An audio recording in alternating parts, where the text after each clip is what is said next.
1845년 시크 왕국과의 전쟁에서 승리한 영국은 카슈미르 지역을 취하게 되고 이를 우호 세력 잠무에게 할량한다. 이렇게 합쳐진 잠무 카슈미르 땅은 이슬람과 힌두교의 종교 문제로 분쟁이 끊이지 않았고 1947년 파키스탄의 지원을 받는 이슬람 민병대가 무장 반란에 나서게 된다. 반란을 진압할 여력이 없던 잠무 카슈미르 왕국은 인도에 도움을 요청하게 되고 인도군이 개입하며 1차 인도-파키스탄 전쟁이 발발한다. 국제사회의 중재로 양측은 휴전에 합의했지만 1965년 카슈미르를 둘러싼 분쟁이 다시 격화하며 두 국가는 전면전에 치닫게 된다. 인도는 2차 세계대전 이후 가장 큰 규모의 전차전에서 승리하지만 공중전에서 패배하며 교착 상태에 빠지게 되고 다시금 국제사회 개입으로 양측은 휴전에 사인하게 되는데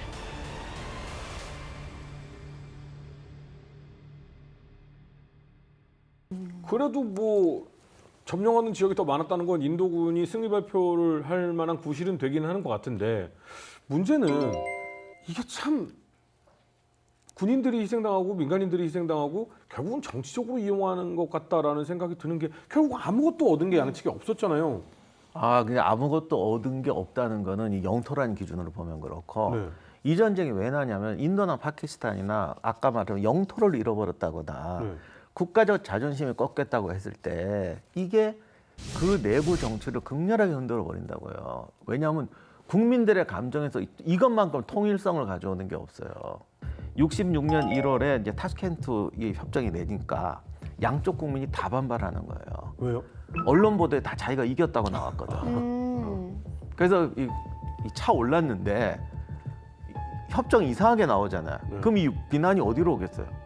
그럼 모래알 위에 있는 그 불안한 정권이 그냥 순식간에 흔들리는 겁니다. 근데 여기서 인도하고 파키스탄의 운명이 극명히 갈리는데 양쪽 다 불만이 터졌는데 인도는 이때 총리였던 바하두르 샤스트리가 갑자기 심장마비로 사망을 해버려요. 그렇게까지 놀라요? 되게 놀라셨나 봐요. 큰일 났다 생각했나 봐요. 근데 인도 분들이 되게 착해요. 총리가 갑자기요? 돌아가셨다니까 그냥 네. 없는 걸로. 이 일 없었던 걸로. 그래 고생하다 심장마비로 돌아가셨는데. 그래, 저렇게까지 고생했는데. 그래서 인도는 정치적 문제가 그냥 끝나. 아. 근데 파키스탄이 난리가 났어요.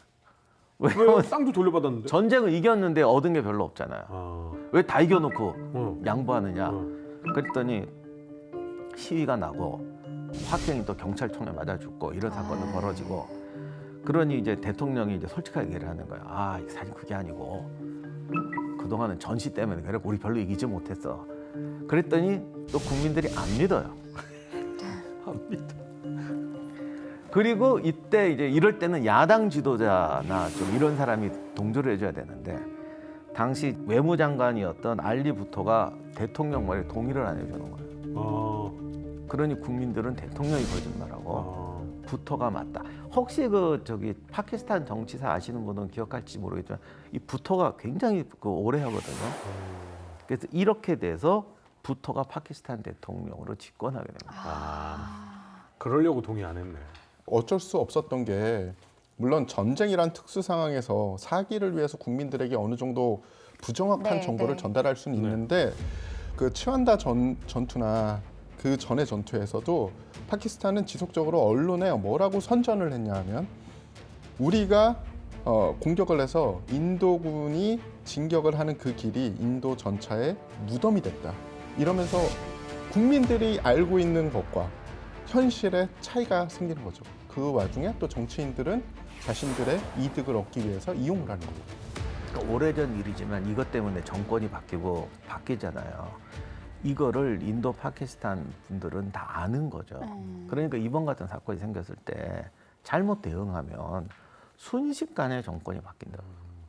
2차 전쟁까지 진행이 됐는데 아무리 봐도 이게 재래식으로 붙으면 답이 없는 거죠. 그러면은 재래식 전력을 능가할 수 있는 절대 무기면 당시 기준으로는 핵전력 말고 없는 거죠. 핵은 개발해야 되는데 인도를 도와줘서 핵을 개발하게 해줄 수 있는 국가가 당시에 별로 없었어요. 결국 러시아가 인도를 도와서 핵 개발이 실시가 됩니다. 이게 이제 큰 문제가 되는 거죠. 네, 이렇게 해서 2차 전쟁으로 끝이 나면 뭐 어느 정도 정리가 됐겠다라고 볼 수가 있겠지만 3차 전쟁까지도 발발을 하게 되죠. 이번에는 왜 일어나는 거죠?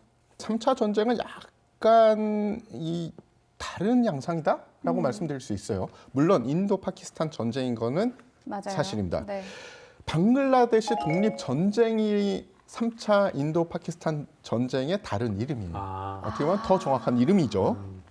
그러니까 아예 뭐 이게 인종이 다르거든 사실. 네. 그거 원래 이게 파키스탄도 갑자기 생겼는데 원래 이게 종교로 나누다 보니까 동파키스탄은 정말 파키스탄하고 이슬람이라는 거 외에는 공통점이 하나도 없는데요. 그리고 사회 구조도 완전히 달라요. 여긴 정말 인도에서도 특수한 지역이거든요. 네. 아마 처음에 인도로 독립했어도 여기는 또 터졌을 거예요. 아, 방글라데시도.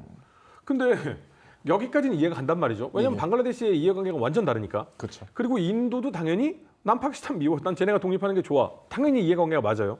파키스탄은 너무 싫겠지만 인도를 건너뛰어서 방글라데시를 어떻게 할 수는 없잖아요. 근데 왜 여기서 3차 전쟁이 일어나는 거예요? 매우 많은 복합적인 이유가 있는데 가장 큰 것은 언어 그리고 오해였다고 봅니다. 오해요? 네, 처음에는 서파키스탄에서 동파키스탄에 총독을 보냈어요. 그런데 문제는 뭐냐? 영국에서 독립해서 신생 독립국이 됐는데 국토가 떨어져 있는 데다가 서파키스탄의 주 언어는 우르어인데 동파키스탄은 벵고로예요. 그러면서 풍습도 약간 달라요. 그러니 당연히 중앙정부에서는 동파키스탄에게 우리 언어를 통합하자라고 이야기할 수 있었습니다. 그것도 그냥 일반인이 가서 한 게 아니라 국부라고 불리는 분이 있어요. 알리 진나 총독이 직접 가서 좋은 의미로 이야기를 했다고 해요. 우리 문화도 하나로 합치고 제대로 합쳐서 잘 살아보자라고 이야기를 했는데 그 이후 조치들이 그다지 좋지 않았습니다. 또 서파키스탄의 입장에선 동파키스탄은 약간 착취의 대상이지 같은 존재라는 개념이 없었다고 해요. 아, 그러면서 하나의 국가로 만들려고 하면 안 되지. 그렇죠. 그래서 오해가 싹 텄는데 이 오해를 풀어줘야 되는 총리가 갑자기 죽습니다. 또 뭐요? 심장마비로요? 여기도 이렇게 갑자기 돌아가시는 분이 많을까요? 네. 역사의 극적인 순간에. 그러니까 문제 발언을 한 사람은 사망을 했고 그 다음에는 이 오해를 풀어줘야 되는데 서파키스탄에서 취한 정책은 뭐냐면 밀어붙여. 아, 동파키스탄 쟤네들은 강압적으로 하면 따라올 거야.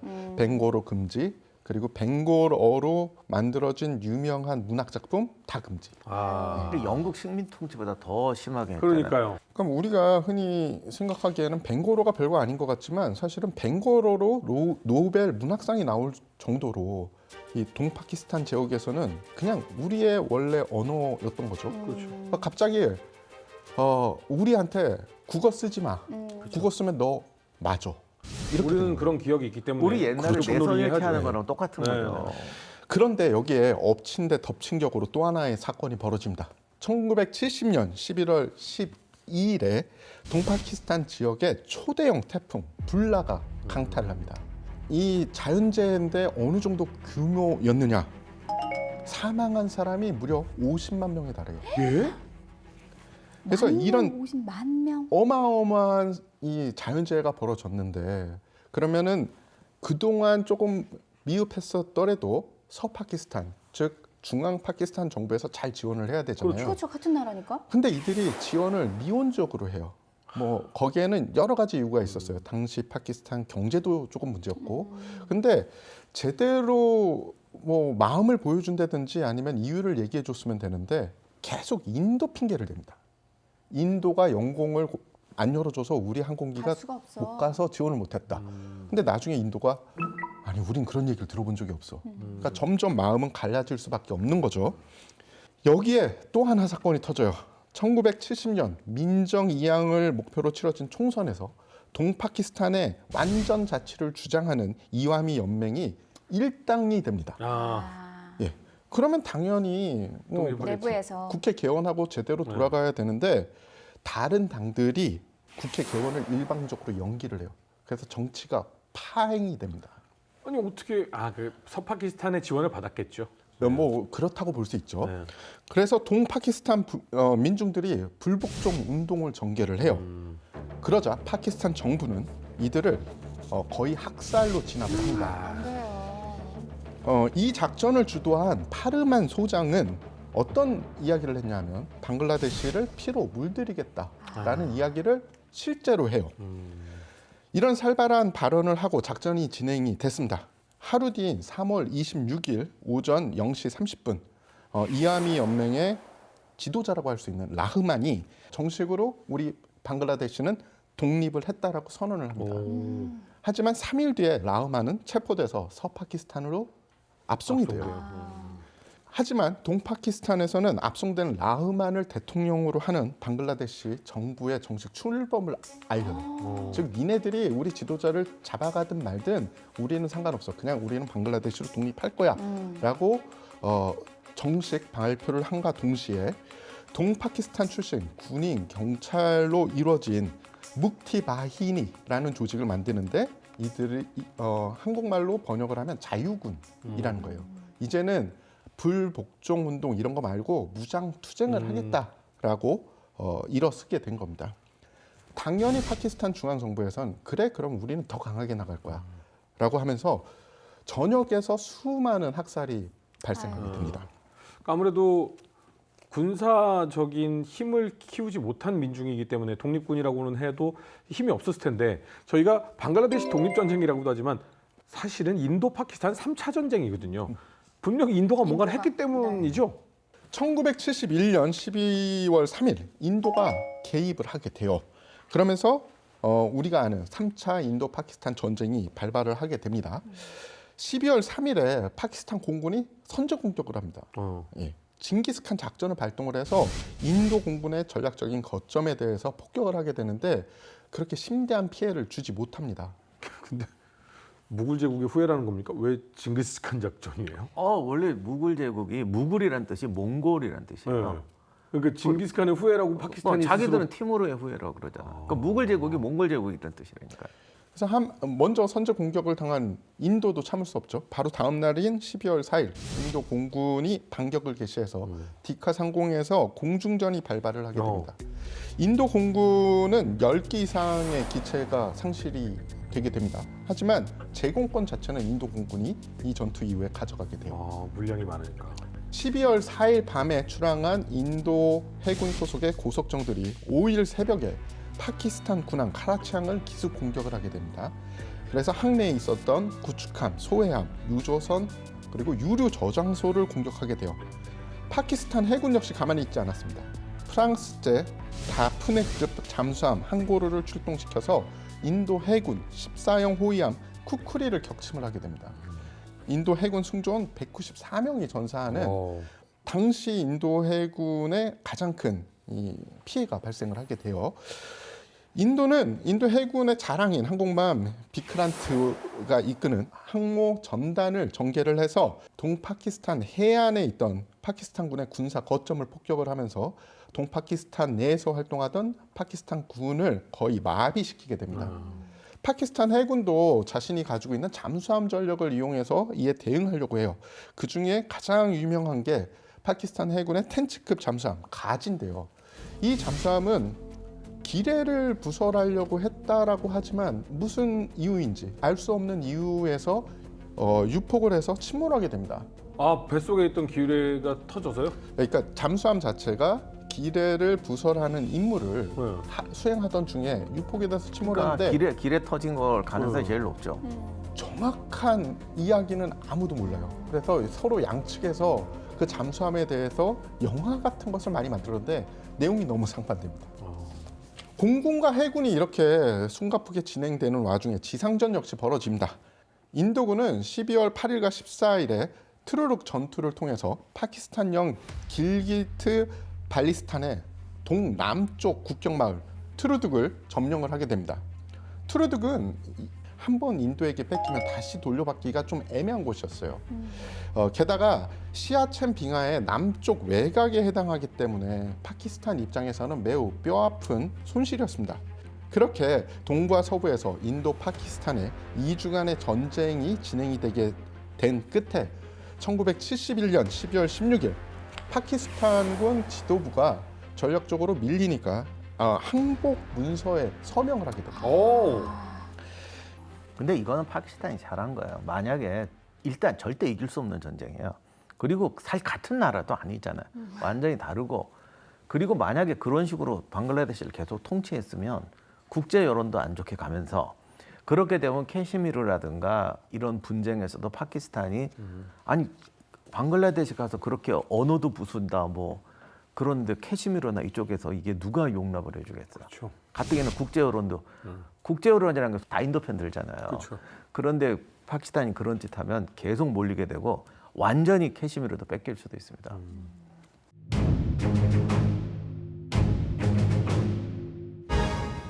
1971년 동파키스탄에서 방글라데시의 독립을 목표로 한 무장 봉기가 발생한다.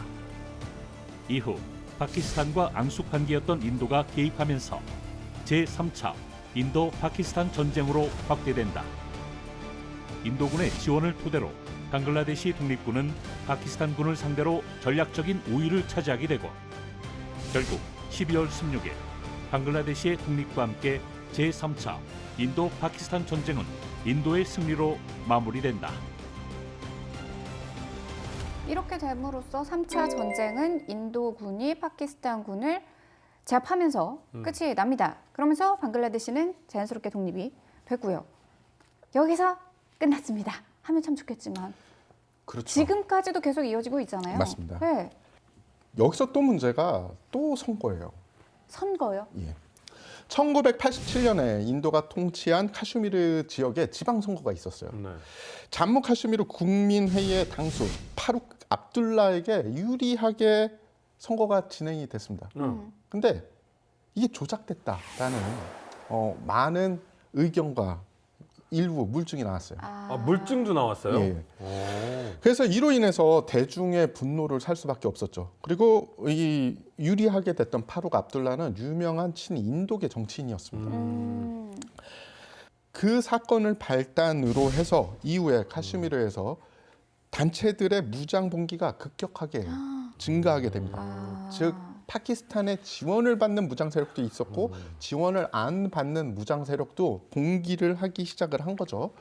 이렇게 해서 생긴 단체들 중에 잠무 카슈미르 해방 전선 JKLF가 설립이 됐고요. 이들은 처음에는 파키스탄을 지원을 받았어요.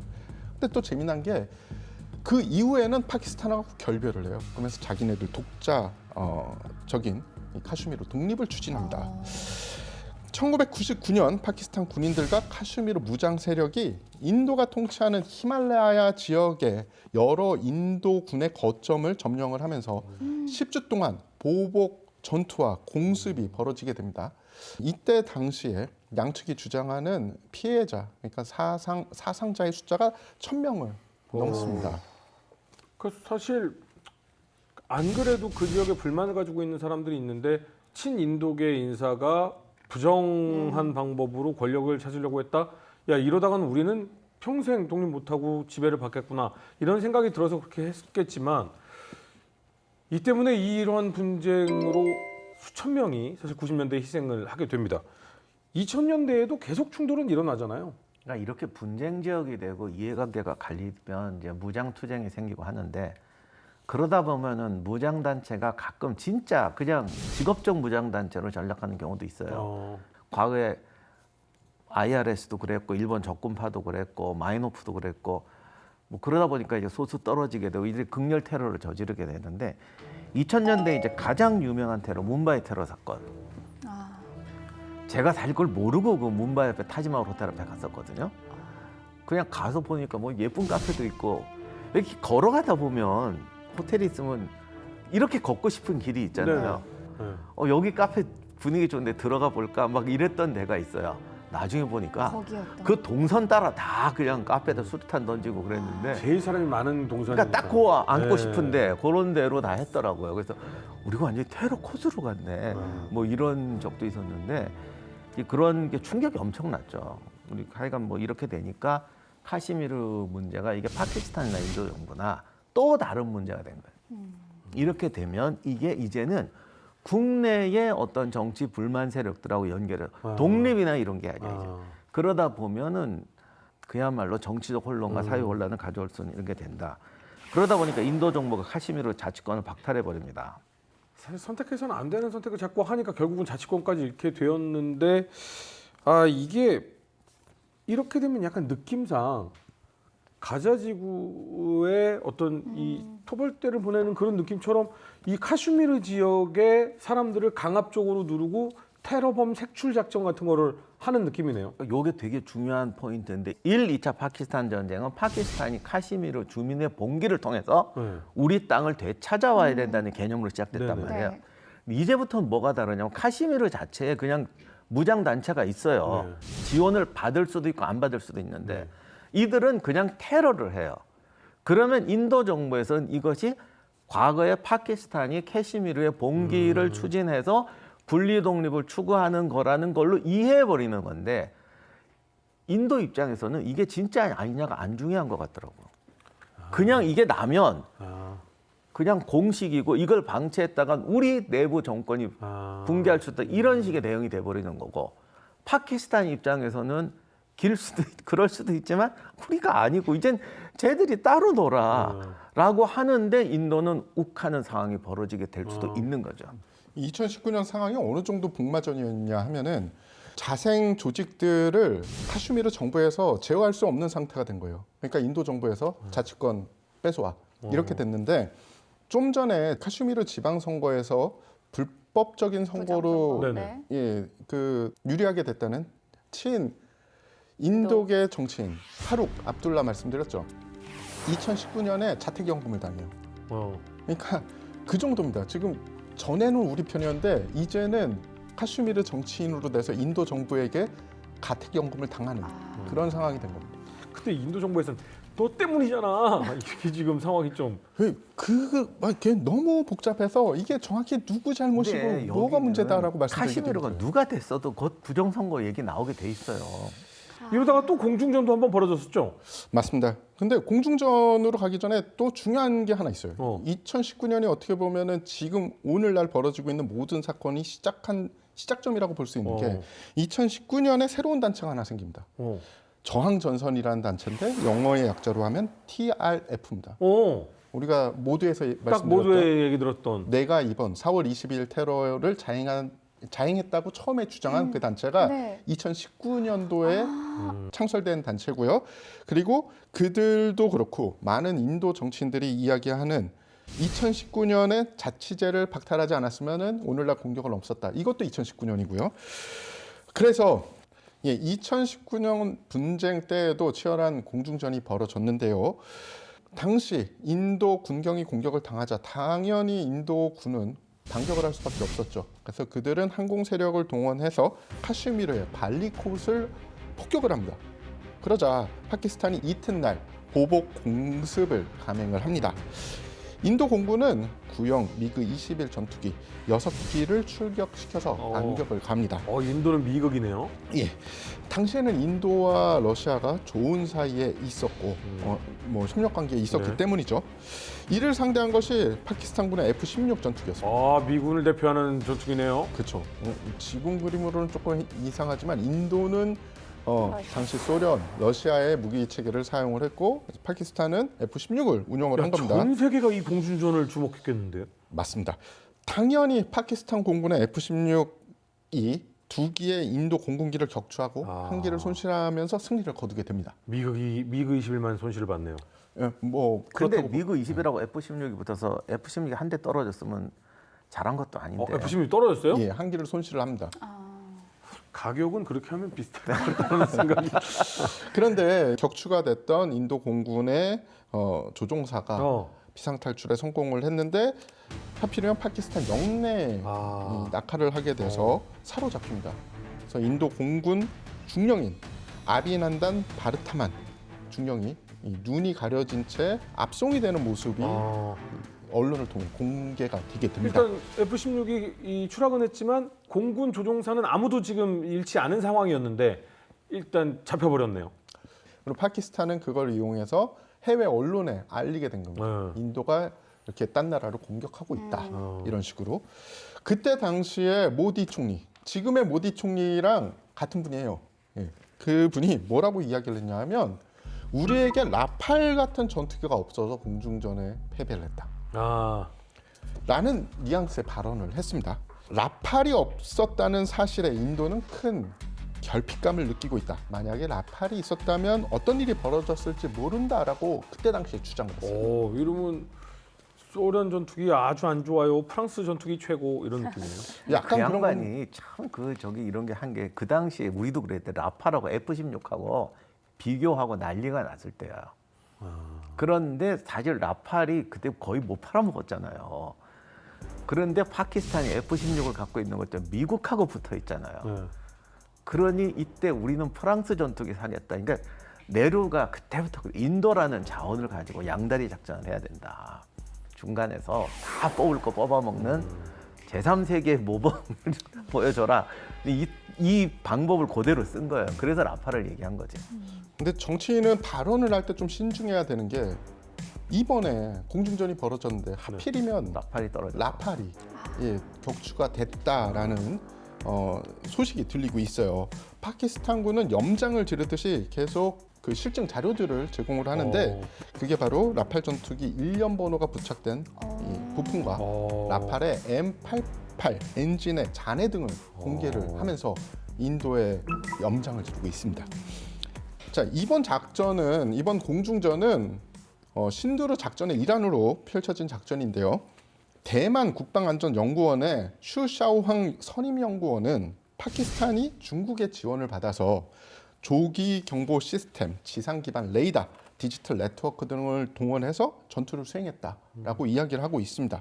파키스탄이 현재까지 알린 바로는 우리는 중국제 J-10 전투기에 PL-15E라는 공대공 미사일을 사용했다라고 밝히고 있거든요. 그러니까 지금 이제 국지 공중전 때는 분명히 미국의 F-16과 소련의 미그 21이었는데 이번에는 완전히 바뀌어서 프랑스의 라팔과 붙었다는 거잖아요. 예.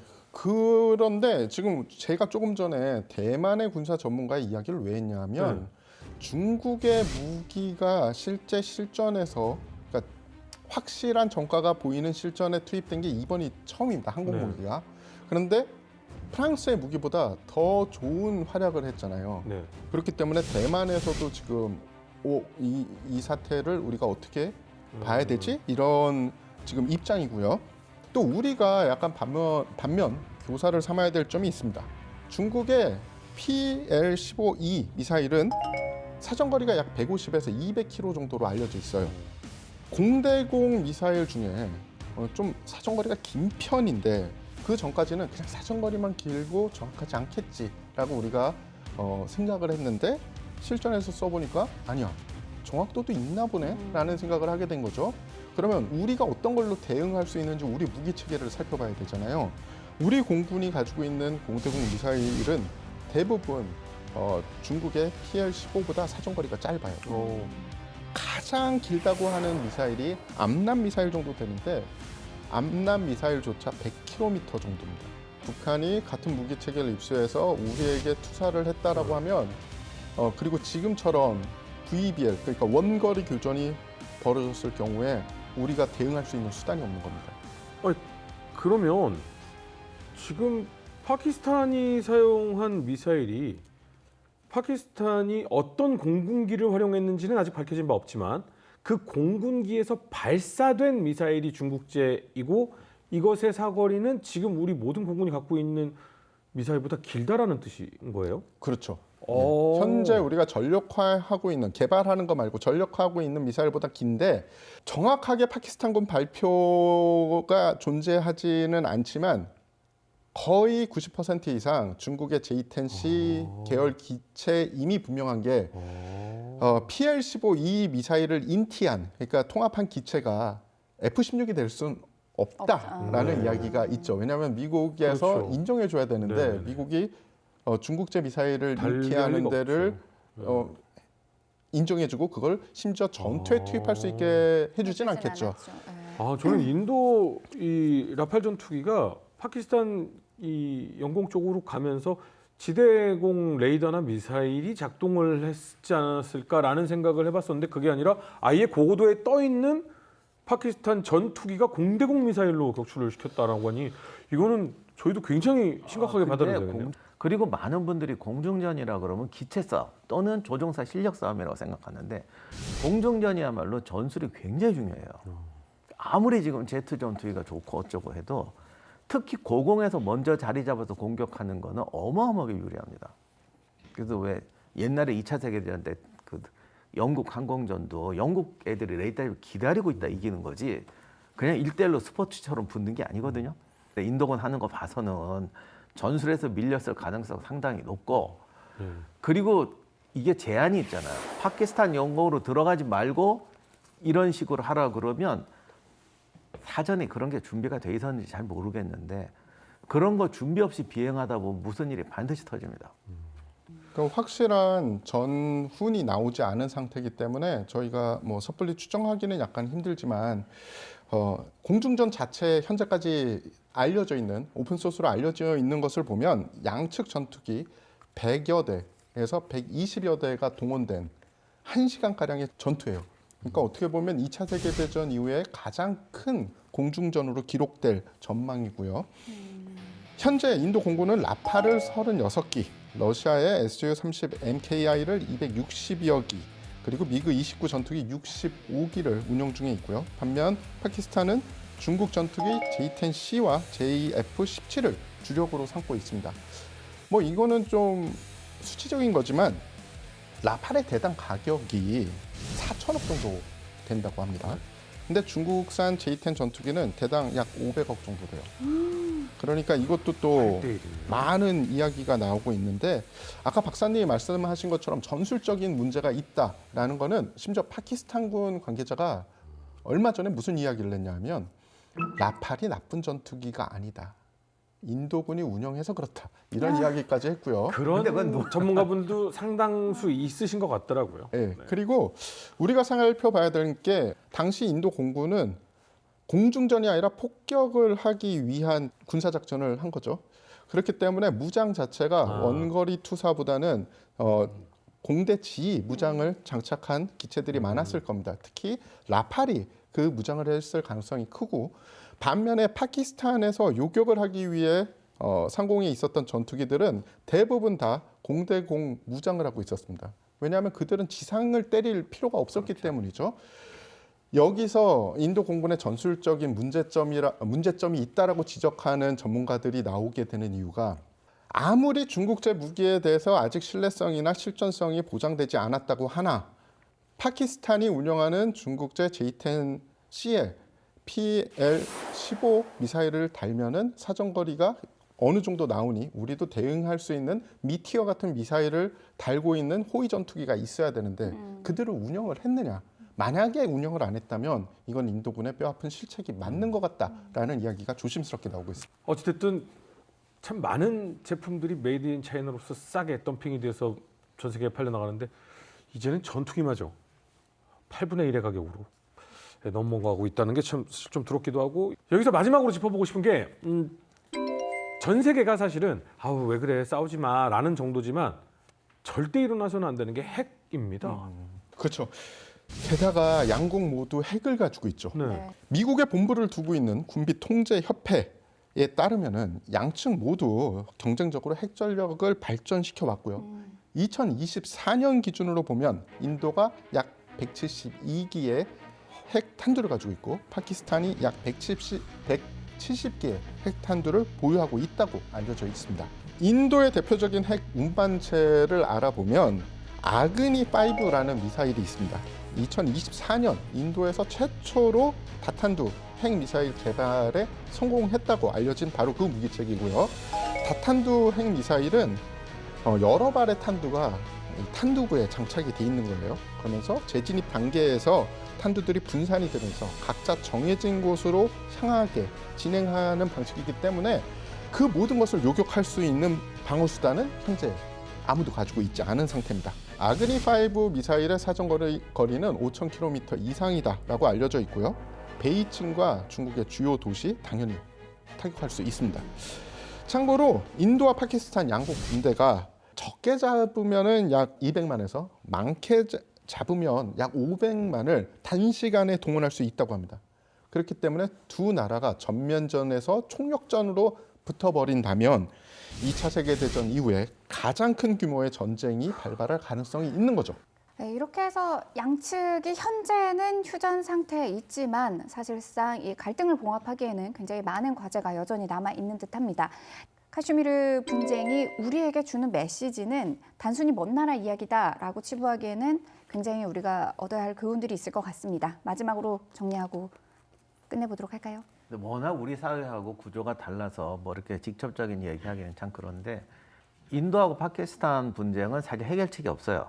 그래서 앞으로도 분쟁이 또 있을 거고 이런 일은 계속 벌어질 거예요. 당분간은 100년 동안 벌어질 수도 있고.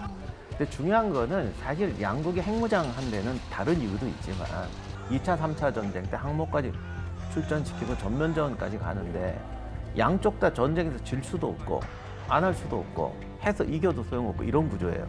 그러다 보니까 차라리 핵을 가지면 이런 사소한 분쟁은 좀 이렇게 억제할 수가 있지 않겠냐 이런 의도도 있었다고 봐요. 물론 인도가 핵무기를 가지는데 중국 문제도 있고 여러 가지가 있는데 양측의 핵을 가졌다는 것은 사실은 본인들 생각으로는 지역 분쟁이 전면전으로 가지 않기를 바라는 마음이에요. 그래서 인도와 파키스탄 분쟁은 끝없는 분쟁인데 양쪽 다 전쟁을 할 이유도 없어요. 체면 치레용 전쟁이라고 말하기는 좀 희생자가 크고 하긴 하지만 결과적으로는 그렇게 되는 거예요. 그런 상태에서 핵까지 가지고 있는데 핵을 가지니까 자기 내부가 아니라 세계가 멸망할 수도 있지 않냐 걱정을 하는데 그렇기 때문에 오히려 그 답이 없는 그 양국 간의 분쟁이 분쟁으로 억제되고 있는 게 아닌가라고도 볼 수가 있어서 지금 같은 경험을 또 하게 될 수는 있는데 현재로서는 이제 이런 식의 반복이 지속될 가능성이 높다라고 말씀드리고 싶습니다. 저는 1차, 2차, 3차 그리고 지금 현재까지 연결되는 이 전쟁, 인도 파키스탄 전쟁을 보면서 계속적으로 보이는 게 하나 있어요. 바로 전쟁이라는 특수 상황을 자신들의 이득으로 이용하는 정치인들이 양 국가에 다 있다는 겁니다. 그렇죠. 즉 안보라는 엄중한 상황, 특히 국민들의 생명과 군인들의 생명이 담긴 안보라는 엄밀한 상황에 일부 정치인들은, 모든 정치인은 아니지만 일부 정치인들은 이런 상황도 나한테 어떻게 정치적으로 이득이 될까라는 계산을 하는 사람들이 있다는 거예요. 그래서 정확하진 않겠지만 그런 정치인이 없으면 없을수록 더 건전한 안보를 가질 수 있고 전쟁도 더 줄어들지 않을까라는 생각을 해봅니다. 제가 굳이 한마디만 더 하자면 사실 이게 해결책이 없어요. 굉장히 오랜 시간에 걸쳐서 노력해서 누군가가 답을 찾아야 되는데 이건 개인이 답을 찾는 게 아니라 사회가 변해야 되기 때문에 오랜 시간이 걸릴 거예요. 근데 많은 분들이 핵도 있는데 뭐도 있는데 하면서 뭐가 즉효약이라고 생각을 하는 분들이 많아요. 그게 가장 나쁜 해결책이에요. 근데 지금 우리가 세상 문제를 너무 쉽게 본다고. 그래서 이렇게 복잡한 문제가 나오면 답을 주세요. 그러면 억지로 단순화시키고 그게 답이라고 우겨요. 세상에는 답이 없다기보다는 즉효약 치료제가 없는 게 어마어마하게 많아요. 이건 대중요법으로 가면서 언젠가 해결되길 노력해야 되는 것인데 즉답을 요구하는 게 가장 큰 문제라고 봐요. 다이어트도 천천히 몸무게를 빼면 별로 그렇게 어려운 일이 아닐 수 있습니다. 그런데 100kg 나가는 사람이 70kg로 내일 당장 빼주세요. 죽습니다. 예, 그러니까 이런 문제를 우리가 하나씩 서로 해결 방안을 어떻게 하면 좋을까 좀 찾아나가는 현명한 사람들이 됐으면 좋겠다라는 생각이 듭니다. 다음 시간에는 조금 더 흥미로운 주제를 가지고 돌아오도록 하겠습니다. 시청해주신 여러분 감사합니다.